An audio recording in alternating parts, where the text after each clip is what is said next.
ceklek, pintu gudang itu dibuka oleh Kevin. Tiara melirik ke dalam gudang itu. Memang ada banyak kardus-kardus yang tidak beraturan letaknya. Mungkin itu yang akan mereka rapikan, pikirnya. Ayo masuk, ajak Kevin dengan senyum mengembang di wajahnya. Tiara mengangguk, ia masih belum menaruh curiga pada Kevin. Baru saja kakinya hendak masuk ke dalam gudang, tiba-tiba sebuah suara menghentikan langkahnya. Tiara, sontak Tiara dan Kevin melihat ke sumber suara. Ternyata Paman Leon yang memanggil Tiara. Tiara tak jadi masuk ke dalam gudang. Sepertinya Paman Leon ingin memberitahu sesuatu. Pria itu berjalan mendekati mereka, sementara Kevin sendiri mengutuk pria parubaya itu dalam hatinya. Padahal selangkah lagi keinginannya akan terwujud. Iya, Paman Leon, ada apa? Tanya Tiara saat Paman Leon sudah berada di depannya. Paman Leon melirik bergantian ke arah Tiara dan Kevin. Kenapa kau berada di sini? Oh, ini Paman, Tiara meminta kardus kosong untuk barang-barangnya, jadi aku mengajaknya ke gudang untuk memilih sendiri kardus sebesar apa yang dia butuhkan. Potong Kevin dengan cepat. Kalau Paman Leon tahu dia meminta bantuan Tiara untuk merapikan gudang, pasti pria itu akan curiga. Benarkah? Tanya Paman Leon pada Tiara, seolah tidak mempercayai alasan yang Kevin berikan. Tiara melirik Kevin sekilas. Pria itu memberikan kode lewat matanya. Sebenarnya Tiara cukup terkejut saat Kevin berbohong tentang alasannya. Tapi ia pikir bisa saja Kevin takut dimarahi kalau meminta Tiara membantu menyelesaikan pekerjaannya. Iya Paman, dia benar, bohong Tiara. Paman Leon mengangguk, tapi wajahnya menunjukkan ketidakpercayaan. Kalau kau butuh sesuatu, mintalah padaku atau Bibi Alice. Oh ya, Bibi Alice mencarimu. Kau diminta makan siang olehnya. Ini perintah Tuan Abimana. Pergilah ke dapur, Bibi Alice sudah menunggumu. Baik Paman, aku akan segera ke sana. Tiara pun tidak jadi membantu Kevin. Ia segera pergi menuju ke dapur. Paman Leon melihat Tiara sudah berjalan menjauh dari mereka. Ia pun beralih menatap Kevin yang masih berada di sana. Dia perawat khusus Tuan Abimana. Jangan sekali-kali kau mendekatinya, ucap Paman Leon dengan pelan namun penuh penekanan. Baik Paman, aku tidak akan mendekatinya lagi, jawab Kevin dengan patuh. Ia hanya pura-pura mengiyakan saja permintaan Paman Leon. Padahal dalam hatinya ia bertekad mencari kesempatan lain untuk mendekati Tiara. Gadis itu sudah menjadi targetnya, ia harus mendapatkannya. Paman Leon pun pergi setelah memberikan peringatan kepada Kevin. Pria parubaya itu akan lebih memperhatikan Tiara lagi.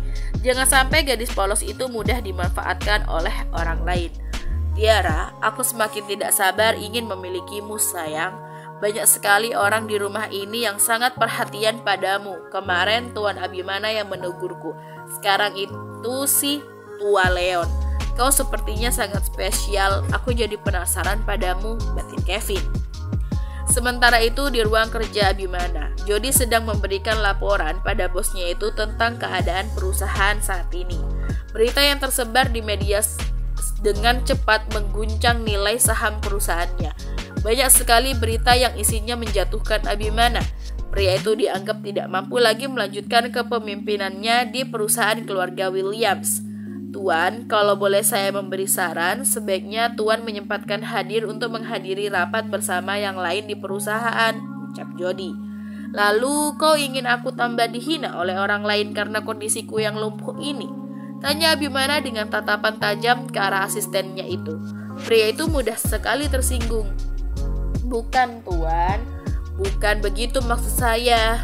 Maaf Tuan, saya tidak bermaksud menyinggung perasaan Tuan, jawab Jody dengan cepat, tidak ingin tuannya salah paham.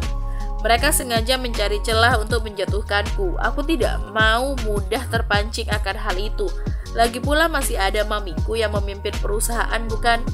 Itu juga yang jadi masalahnya Tuan. Mereka kurang meyakini kemampuan Nyonya Fiona. Karena Nyonya Fiona sudah lama tidak mengurus perusahaan lagi. Abimana tampak mendengus kasar. Ia masih berat untuk kembali lagi ke perusahaannya. Ia masih belum siap memimpin perusahaannya kembali. Ia juga masih belum siap menerima cemoohan dari luar. Nantinya jika mereka melihat langsung keadaan dirinya yang tidak sempurna seperti dulu. Semenjak kecelakaan itu, kepercayaan diri Abimana seolah hilang begitu saja.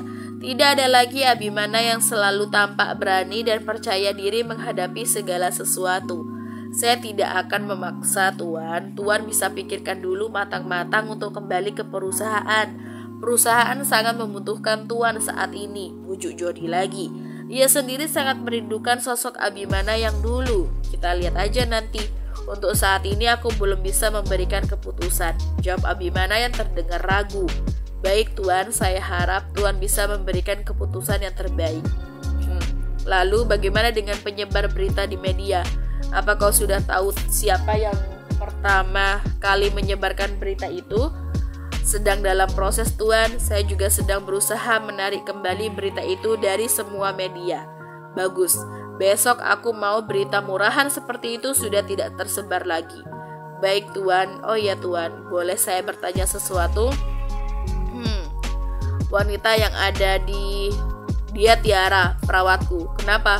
Kau penasaran padanya? Potok Abimana yang terdengar tidak suka ketika Jody menanyai soal Tiara. Padahal Jody hanya bertanya karena penasaran saja, tidak lebih. Tidak Tuan, bukan begitu. Saya melihat pakaian yang dia pakai sama seperti yang... Jadi kau memperhatikannya sedetail itu? Sampai pakaiannya saja kau tahu? Jody mengernyitkan keningnya. Ia bingung kenapa Abimana seperti tidak suka ia banyak membahas soal Tiara. Padahal gadis itu kan hanya perawatnya saja, bukan? Jarang sekali tuannya bersikap seperti ini. Dulu saja waktu masih berpacaran dengan Carla, perasaan tuannya tidak gini-gini amat. Sekarang malah terlihat sangat posesif dengan perawatnya sendiri. Bukan Tuan, maksud saya dia tidak terlihat seperti seorang perawat di foto itu, jawab Jody dengan jujur. Kau mau dia terlihat seperti perawat dan aku seperti pasien yang tidak mampu mengurus diriku sendiri sampai aku harus menyewa perawat untuk mengurusku 24 jam, begitu? Duh, salah lagi. Tahu begini, aku tidak tanya saja tadi, batin Jody. Bukan Tuan, lupakan saja pertanyaan tidak penting saya tadi Tuan. Begitu lebih baik, pikir Jody. Kalau tidak penting seharusnya kau tidak usah bertanya, ketus Abimana. Bahu Jody meluruh. Salah lagi. Ini sebenarnya tuannya yang sensitif atau memang dia tidak boleh bertanya tentang perawat itu? Jody tidak berani menjawab lagi. Lihatlah, Abimana masih menatapnya dengan tajam. Maafkan saya Tuan, hanya itu yang mampu keluar dari mulut Jody untuk menghindari kemarahan Abimana. Sudah, aku mau istirahat. Kau sebaiknya kembali ke kantor, usir Abimana. Baik Tuan, saya permisi. Jody berdiri lalu membungkukkan badannya ke arah Abimana. Setelah itu barulah ia pergi meninggalkan ruang kerja Abimana. Di sebuah ruangan VIP restoran mewah, tampak Edward dan Carla sedang makan siang bersama. Bukan hanya sekedar makan siang biasa, mereka juga tentu membahas tentang Abimana. Makanmu sepertinya tidak bersemangat sekali. Bukankah seharusnya kau ikut senang melihat berita di media hari ini tentang mantanmu itu? Tanya Edward yang melihat sikap aneh dari Carla. Kau terdengar sedang cemburu padanya, ledek Carla. Kalau dulu mungkin aku cemburu, tapi sekarang buat apa aku cemburu pada pria cacat seperti dia? Jadi benarkah tebakanku? Kau tidak senang mantanmu itu jadi bahan ejekan di media? Edward kembali menanyakan hal yang sama. Carla menghentikan makannya dan meletakkan sendoknya di atas piring. Ia menoleh ke arah pria yang sekarang menjadi kekasihnya itu. Aku bukannya tidak senang dengan berita itu, tapi aku merasa penasaran dengan gadis yang bersama Abimana di foto itu. Siapa gadis itu? Apakah dia kekasih Abimana yang baru? Aku baru kali ini melihatnya. Selama berpacaran dengan Abimana, aku belum pernah bertemu dengan gadis itu, jelas Carla. Ternyata yang dari tadi mengganggu pikirannya adalah sosok gadis yang bersama Abimana di foto itu. Meskipun dia sendiri yang memutuskan hubungan dengan Abimana dan meninggalkannya, tapi ia merasa tidak senang jika Abimana sudah memiliki kekasih yang baru. Terlalu cepat baginya jika Abimana semudah itu melupakannya. Sekarang aku tahu, bukan aku yang sedang cemburu, melainkan dirimu, ujar Edward dengan tersenyum mengejek. Come on, Edward. Gadis di foto itu bukan levelku. Dia tidak ada apa-apanya dibandingkan denganku, sanggah Carla. Tapi Abimana dengan mudahnya berpaling padanya. Aku pikir dia akan lebih lama patah hati karena ditinggalkan olehmu, tapi ternyata tidak ya. Dia sudah menemukan kekasih baru sekarang. Edward sengaja memanas-manasi Carla. Ia ingin memancing reaksi Carla yang selalu tidak mau kalah dari perempuan manapun. Belum tentu gadis itu kekasihnya. Bisa saja hanya perawat yang mengurusnya. Tebak Carla asal-asalan. Edward mengambil handphonenya lalu membuka foto Abimana yang sedang berada di rumah sakit dengan Tiara. Tentu saja Edward mempunyai foto yang lebih jelas karena dia mendapatkan foto itu langsung dari orang suruhannya. Edward pun menunjukkan foto itu kepada Carla. Kau lihat, apa menurutmu gadis ini seperti seorang perawat? Bahkan pakaiannya saja bukan pakaian yang murah. Dia juga terlihat cukup cantik, ucap Edward yang membuat Carla mendelik padanya. Kau memuji gadis lain di depan pacarmu sendiri? Tanya Carla tidak suka. Bukan sayang, bukan begitu maksudku. Edward dengan cepat meralat ucapannya. Tapi wajahnya lumayan. Aku rasa dia bukan perawat Abimana, ibunya. Entahlah, aku tidak sudi membahasnya. Carla tampak semakin kesal dan cemburu. Edward tersenyum samar. Ia harus memancing Carla agar mau mencari tahu tentang gadis yang ada di foto itu. Maaf kalau aku membuatmu kesal, tapi kalau benar gadis itu kekasih Abimana, berarti dia benar-benar sudah melupakanmu dan tentu akan sulit kita membuat Abimana semakin terpuruk. Dia akan kembali seperti dulu dan kemungkinan dia sembuh juga semakin besar. Pancing Edward. Aku akan mencari tahu siapa gadis itu, ucap Carla yang membuat Edward bersorak dalam hatinya. Kau yakin? Tanya Edward. Tentu saja, bukan karena aku cemburu padanya ya. Dia bukan levelku. Aku hanya tidak ingin Abimana sembuh duluan sebelum kau berhasil menghancurkan perusahaannya. Aku mendukungmu sayang. Oh ya, bagaimana dengan perusahaan Abimana? Apa ada laporan dari orangmu yang bekerja di sana? Carla mengangguk. Saham perusahaan Williams sedang tidak stabil. Banyak investor yang menuntut Abimana kembali ke perusahaan. Tapi aku rasa tidak mungkin Abimana akan secepat itu kembali ke perusahaannya. Lama-lama perusahaannya pasti akan bangkrut. Dengan begitu, kau akan menjadi pengusaha terbaik yang bisa mengalahkannya. Edward tersenyum lebar. Tidak salah dia memanfaatkan wanita di depannya ini. Ia pun meraih tangan Carla lalu menciumnya dengan mesra. Terima kasih sayang, aku senang kau selalu mendukungku seperti ini, ucap Edward yang membuat Carla tersenyum senang tanpa tahu Edward hanya memanfaatkannya. Di rumah keluarga Williams, Tiara yang telah selesai makan langsung beristirahat di kamarnya sesuai perintah Abimana. Untuk orang yang sudah terbiasa bekerja seperti Tiara, sebenarnya agak membosankan ya jika tidak melakukan kegiatan apa-apa. Tapi ia harus mematuhi perintah tuannya. Ia pun tidur sampai sore. Setelah bangun tidur, Tiara segera bersiap untuk mandi. Ia juga harus mengurus tuannya lagi setelah ini. Tiara memandangi dirinya di cermin. Penampilannya sangat berbeda sekali sekarang. Tidak ada lagi Tiara yang memakai baju lusuh yang kedodoran. Ia tampak lebih cantik dengan dress polos berwarna biru muda yang panjang hingga ke betis. Rambutnya juga diikat satu ke belakang. Bekerja dengan orang kaya membuat penampilanku seperti orang kaya juga ya, ucap Tiara sambil terkekeh pada dirinya sendiri di cermin. Kemudian ia keluar dari kamarnya menuju ke kamar Abimana.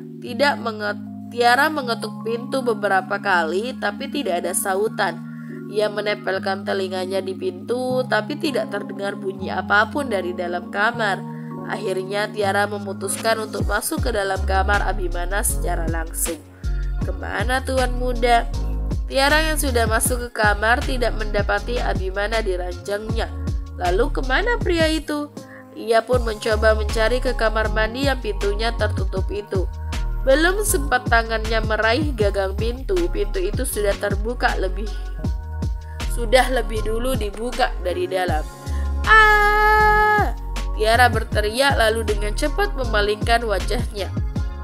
Ia terkejut melihat Abimana duduk di atas kursi rodanya tanpa mengenakan pakaian, hanya handuk saja yang menutupi tubuh bagian bawahnya.